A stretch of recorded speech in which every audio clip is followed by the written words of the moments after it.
My story actually begins when I was 4 years old and my family moved to a new neighborhood in our hometown of Savannah, Georgia. And this was the 1960s when actually all the streets in this neighborhood were named after Confederate war generals. We lived on Robert E. Lee Boulevard. And when I was 5, my parents gave me an orange Schwinn Stingray bicycle. It had a swooping banana seat and those ape-hanger handlebars that made the rider look like an orangutan. That's why they were called ape-hangers. They were actually modeled on hot rod motorcycles in the 1960s, which I'm sure my mom didn't know. And one day I was exploring this cul-de-sac kind of hidden away a few streets away, and I came back and I wanted to kind of turn around and get back to that street more quickly, so I decided to turn around in this big street that intersected our neighborhood, and wham, I was hit by a passing sedan. My mangled body flew in one direction, my mangled bike flew in the other. And I lay on the pavement stretching over that yellow line, and one of my neighbors came running over. Andy, how are you doing?" she said, using the name of my older brother. "I'm Bruce," I said, and promptly passed out. I broke my left femur that day. It's the largest bone in your body, and spent the next 2 months in a body cast that went from my chin to the tip of my toe to my right knee, and a steel bar went from my right knee to my left ankle. And for the next 38 years, that accident was the only medically interesting thing that ever happened to me. In fact, I made a living by walking. I traveled around the world, entered different cultures, wrote a series of books about my travels, including Walking the Bible. I hosted a television show by that name on PBS. I was, for all the world, the walking guy. Until, in May 2008, a routine visit to my doctor and a routine blood test produced evidence in the form of an alkaline phosphatase number that something might be wrong with my bones. And my doctor, on a whim, sent me to get a full-body bone scan, which showed that there was some growth in my left leg. That sent me to an X-ray, then to an MRI, and one afternoon I got a call from my doctor. "The tumor in your leg is not consistent with a benign tumor." I stopped walking, and it took my mind a second to convert that double negative into a much more horrifying negative. I have cancer. And to think that the tumor was in the same bone, in the same place in my body as the accident 38 years earlier, it seemed like too much of a coincidence. So that afternoon, I went back to my house, and my 3-year-old identical twin daughters, Eden and Tybee Feiler, came running to meet me. They had just turned 3, and they were into all things pink and purple. In fact, we called them Pinkalicious and Purplicious. Although I must say, our favorite nickname occurred on their birthday, April 15th, when they were born at 6:14 and 6:46 on April 15, 2005. Our otherwise grim, humorless doctor looked at his watch and was like, April 15th, tax day, early filer and late filer. Yeah.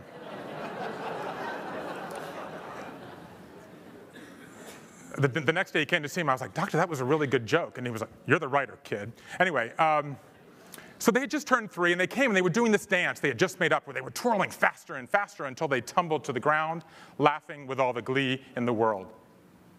I crumbled. I kept imagining all the walks I might not take with them, the art projects I might not mess up, the boyfriends I might not scowl at, the aisles I might not walk down. Would they wonder who I was, I thought? Would they yearn for my approval, my love, my voice? A few days later, I woke with an idea of how I might give them that voice. I would reach out to 6 men from all parts of my life and ask them to be present in the passages of my daughters' lives. "I believe my girls will have plenty of opportunities in their lives," I wrote these men. "They'll have loving families and welcoming homes, but they may not have me. They may not have their dad. Will you help be their dad?" And I said to myself, I would call this group of men the Council of Dads. Now, as soon as I had this idea, I decided I wouldn't tell my wife, okay? She's a very sort of upbeat, naturally kind of excited person. You know, there's this sort of idea in this culture, I don't have to tell you, that you sort of happy your way through a problem, right? We should focus on the positive. My wife, as I said, she grew up outside of Boston. She's got a big smile. She's got a big personality. She's got big hair, although she told me recently I can't say she has big hair because if I say she has big hair, people will think she's from Texas. And it's apparently okay to marry a boy from Georgia, but not to have hair from Texas. And actually, in her defense, if she were here right now, she would point out that when we got married in Georgia, there were 3 questions on the marriage certificate license, the third of which was, are you related? You know, I said, look, in Georgia, at least we want to know. In Arkansas, they don't even ask. Anyway, what I didn't tell her is if she said yes, you could jump. You don't need the 30-day waiting period because, you know, you don't need a get-to-know-you session at that point. Anyway, so I wasn't going to tell her about this idea, but the next day I couldn't control myself. I told her. And she loved the idea, but she quickly started rejecting my nominees. So she was like, well, I love him, but I would never ask him for advice. So it turned out that starting a council of dads was a very efficient way to find out what my wife really thought of my friends. So we decided that we needed a set of rules, and we came up with a number. And the first one was no family, only friends. Right? We thought our family would already be there. Second, men only. We were trying to fill the dad space in the girls' lives. And then third, sort of a dad for every side. We kind of went through my personality and tried to get a dad who represented each different thing. So what happened was I wrote a letter to each of these men, and rather than send it, I decided to read it to them in person. Linda, my wife, joked that it was like having 6 different marriage proposals, right? I sort of friend married each of these guys. And the first of these guys was Jeff Schummel. Now, Jeff led this trip I took to Europe when I graduated from high school in the early 1980s. And on that first day, we were in this youth hostel on a castle, and I snuck out behind, and there was a moat, a fence, and a field of cows. And Jeff came up beside me and he said, so have you ever been cow tipping? I was like, cow tipping? He's like, yeah, cows sleep standing up. So if you approach them from behind, you can put a downwind, you can push them over and they go thud in the mud. So before I had a chance to determine whether this was right or not, we had jumped the moat, we had climbed the fence, we were tiptoeing through the dung and approaching some poor dozing cow. So a few weeks after my diagnosis, we went up to Vermont, and I decided to put Jeff as the first person in the Council of Dads. And we went to this apple orchard, and I read him this letter. Will you help be their dad? And I got to the end. He was crying, and I was crying. And then he looked at me, and he said, yes. I was like, yes? I kind of had forgotten there was a question at the heart of my letter. And frankly, although I keep getting asked this, it never occurred to me that anybody would turn me down under the circumstances. And then I asked him a question, which I ended up asking to all the dads and ended up really encouraging me to write this story down in a book, and that was, what's the one piece of advice you would give to my girls? And Jeff's advice was, be a traveler, not a tourist. Get off the bus. Seek out what's different. Approach the cow. So it's 10 years from now, I said, and my daughters are about to take their first trip abroad, and I'm not here. What would you tell them? He would say, I would approach this journey as a young child might approach a mud puddle. Okay, you can bend over and look at your reflection in the mirror and maybe kind of run your finger and make a small ripple. Or you can jump in and thrash around and see what it feels like, what it smells like. And as he talked, he had that glint in his eye that I first saw back in Holland. The glint that says, let's go cow tipping, even though we never did tip the cow, even though no one tips the cow, even though cows don't sleep standing up. He said, I want to see you back here, girls, at the end of this experience, covered in mud. 2 weeks after my diagnosis, a biopsy confirmed I had a 7-inch osteosarcoma in my left femur. 600 Americans a year get an osteosarcoma. 85% are under 21. Only 100 adults a year get one of these diseases. 20 years ago, doctors would have cut off my leg and hoped, and there was a 15% survival rate. And then in the 1980s, they determined that one particular cocktail of chemo could be effective. And within weeks, I had started that regimen. And since we are in a medical room, I went through 4.5 months of chemo. Actually, I had cisplatin, doxorubicin, and very high-dose methotrexate, actually metronomically, as you heard Bart Kamen said yesterday. And then I had a 15-hour surgery in which my surgeon, Dr. John Healy at Memorial Sloan Kettering Hospital in New York, took out my left femur and replaced it with titanium. And if you did see the Sanjay special, you saw these enormous screws that they screwed into my pelvis. Then he took my fibula from my calf, cut it out, and then relocated it to my thigh, where it now lives. And what actually he did was he devascularized it from my calf and revascularized it in my thigh, and then connected it to the good parts of my knee and my hip. And then he took out a third of my quadricep muscle. This is a surgery so rare, only 2 human beings have survived it before me. And my reward for surviving it was to go back for 4 more months of chemo. It was, as we said in my house, a lost year. And I have to say, listening to Dr. Newland speak earlier, I was quite moved what he said about the experience of being a patient, of carrying that burden that you heard Cliff Leaf talk about earlier. Because in those opening weeks, we all had nightmares. One night I had a nightmare that I was walking through my house, sat at my desk, and saw photographs of someone else's children sitting on my desk. And I remember in particular one night that when you told that story of, I don't know where you are, Dr. Newland, of William Sloane Coffin, it made me think of it. As I was in the hospital after, I think it was my 4th round of chemo, when my numbers went to 0 and I had basically no immune system. And they put me in an infectious disease ward of the hospital, and anybody who came to see me had to cover themselves in a mask and cover all the extraneous parts of their body. And one night I got a call from my mother-in-law that my daughters, at that time 3 and a half, were missing me and feeling my absence. And I hung up the phone, and I put my face in my hands, and I screamed this silent scream. And what you said, Dr. Newland, I don't know where you are, made me think of this today, because the thought that came to my mind was that that feeling that I had was like a primal scream. And what was so striking, and one of the messages I want to leave you with here today, is the experience as I became less and less human. And at this moment in my life, I was probably 30 pounds less than I am right now. Of course, I had no hair and no immune system. They were actually putting blood inside my body. At that moment, I was less and less human. I was also, at the same time, maybe the most human I've ever been. And what was so striking about that time was, instead of repulsing people, I was actually proving to be a magnet for people. People were incredibly drawn. When my wife and I have kids, we thought it would be all hands on deck. Instead, it was everybody run the other way. And when I had cancer, we thought it would be everybody run the other way. Instead, it was all hands on deck. And when people came to me, rather than being incredibly turned off by what they saw, I was like a living ghost. They were incredibly moved to talk about what was going on in their own lives. Cancer, I found, is a passport to intimacy. It is an invitation, maybe even a mandate, to enter the most vital arenas of human life, the most sensitive and the most frightening, the ones that we never want to go to. But when we do go there, we feel incredibly transformed when we do. And this also happened to my girls, as they began to see, and we thought maybe became an ounce more compassionate. One day my daughter, Tybee said to me, and she said, "I have so much love in my body for you, Daddy. I can't stop giving you hugs and kisses. And when I have no more love left, I just drink milk, because that's where love comes from." And one night my daughter Eden came to me, and as I lifted my leg out of bed, she reached for my crutches and handed them to me. If I could cling to one memory of this year, it would be walking down a darkened hallway with 5 spongy fingers grasping the handle underneath my hand. I didn't need the crutch anymore. I was walking on air. And one of the profound things that happened was this act of actually connecting to all these people. And it made me think, I just note for the record that one word that I've only heard once, actually, was when we were all doing Tony Robbins yoga yesterday.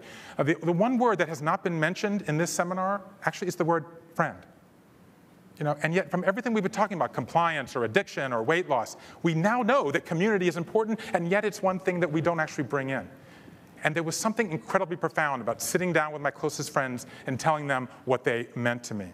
And one of the things that I learned is that over time, particularly men who would used to be non-communicative are becoming more and more communicative. And that particularly happened, there was one in my life, is this council of dads that Linda said, what we were talking about, it's like what the moms talk about at school drop-off.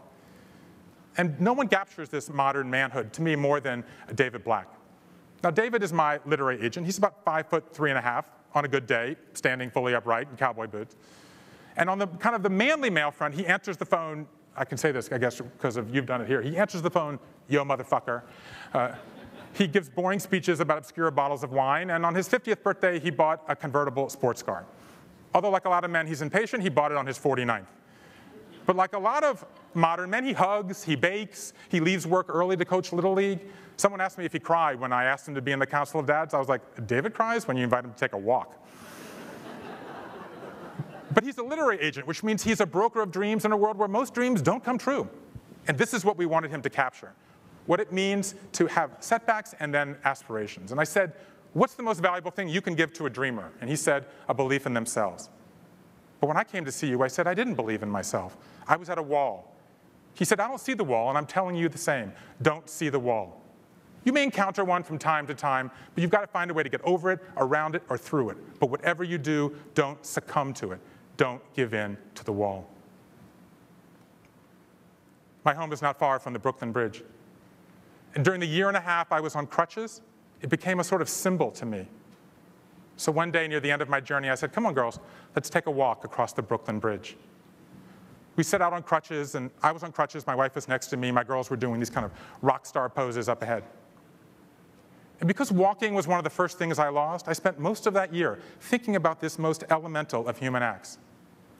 Walking upright, we are told, is the threshold of what made us human.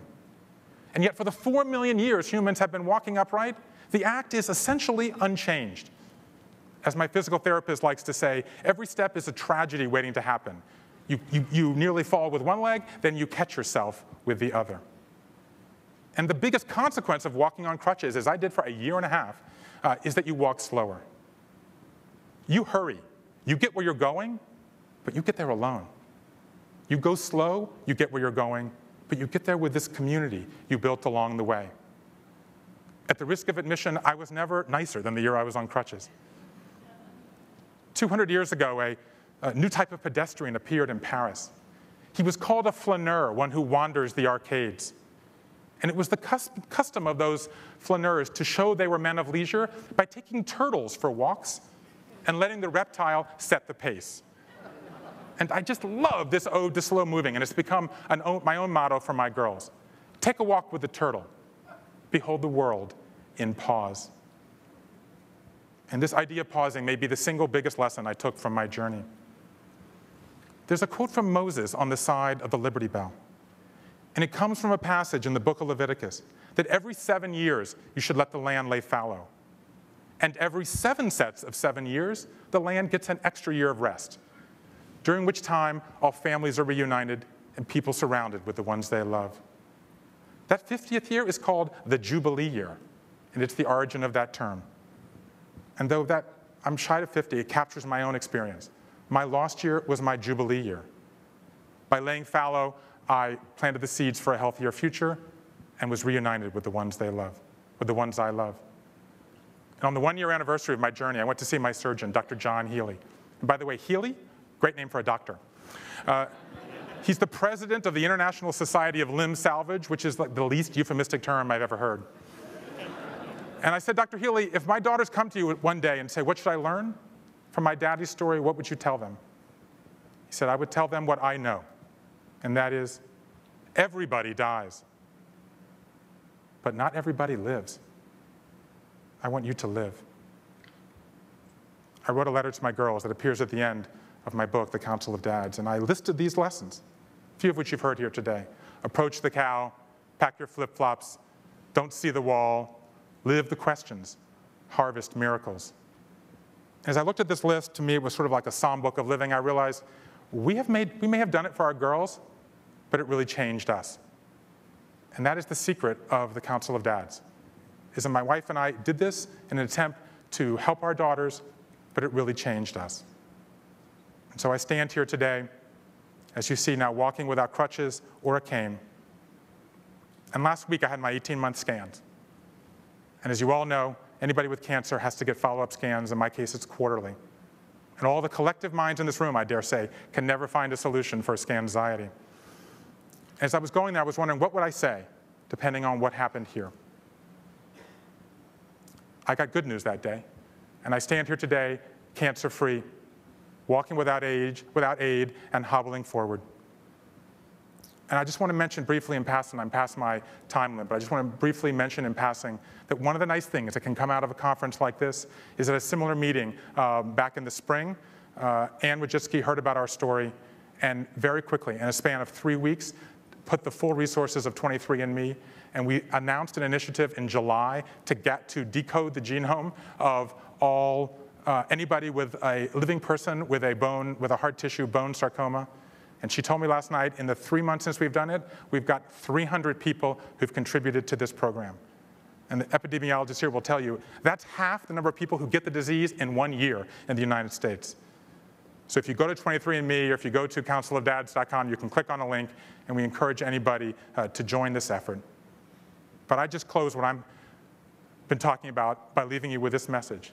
May you find an excuse to reach out to some long-lost pal or to that college roommate or to some person you may have turned away from. May you find a mud puddle to jump in someplace or find a way to get over, around, or through any wall that stands between you and one of your dreams. And every now and then, find a friend, find a turtle, and take a long, slow walk. Thank you very much.